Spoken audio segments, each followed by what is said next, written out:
কৃষ্ণনগর মাদ্রাসার শান্তিপূর্ণ সমঝোতায় সভাপতি নির্বাচিত।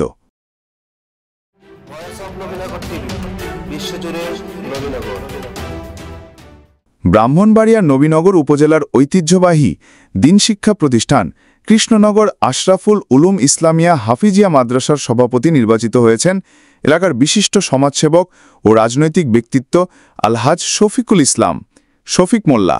বুধবার সকালে নির্ধারিত নির্বাচন শুরুর আগেই স্থানীয় গণ্যমান্য ব্যক্তিবর্গ, শিক্ষক, শিক্ষার্থী, মাদ্রাসা পরিচালনা কমিটি এবং এলাকাবাসীর আন্তরিক প্রচেষ্টায় শান্তিপূর্ণ সমঝোতার পথ বেছে নেওয়া হয়। এর ফলে বিনা প্রতিদ্বন্দ্বিতায় সভাপতি পদে তার নাম ঘোষণা করা হয়। সভাপতি পদে প্রতিদ্বন্দ্বিতার আসনে ছিলেন এলাকার সৎ ও জনপ্রিয় ব্যক্তিত্ব বীর মুক্তিযোদ্ধা আব্দুর রশিদ সরকার বা রাশেদ সর্দার।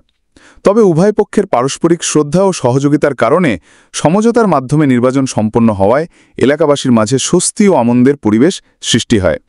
অনেকে একে সমঝোতার সুন্দর দৃষ্টান্ত হিসাবে আখ্যা দিয়েছেন।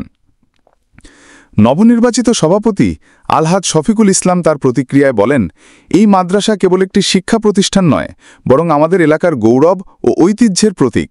আমি দায়িত্ব পালনকালে সর্বোচ্চ নিষ্ঠা, স্বচ্ছতা ও আন্তরিকতার মাধ্যমে মাদ্রাসাটিকে আধুনিকায়ন ও উন্নয়নের পথে এগিয়ে নিতে কাজ করব।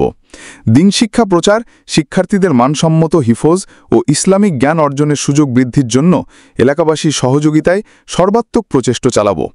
এ সময় উপস্থিত ছিলেন মাদ্রাসার শিক্ষকবৃন্দ, পরিচালনা কমিটির সদস্যরা, স্থানীয় রাজনৈতিক নেতৃবৃন্দ, সামাজিক সংগঠনের প্রতিনিধিরা এবং এলাকার বিশিষ্টজনেরা।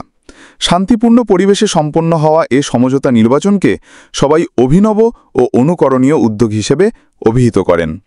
এলাকাবাসীর আশা, নবনির্বাচিত সভাপতি শফিকুল ইসলামের নেতৃত্বে মাদ্রাসাটি শিক্ষা, নৈতিকতা ও সমাজসেবায় একটি আলোকবর্তিকা হয়ে উঠবে। খায়রুল হাসান, কৃষ্ণনগর থেকে।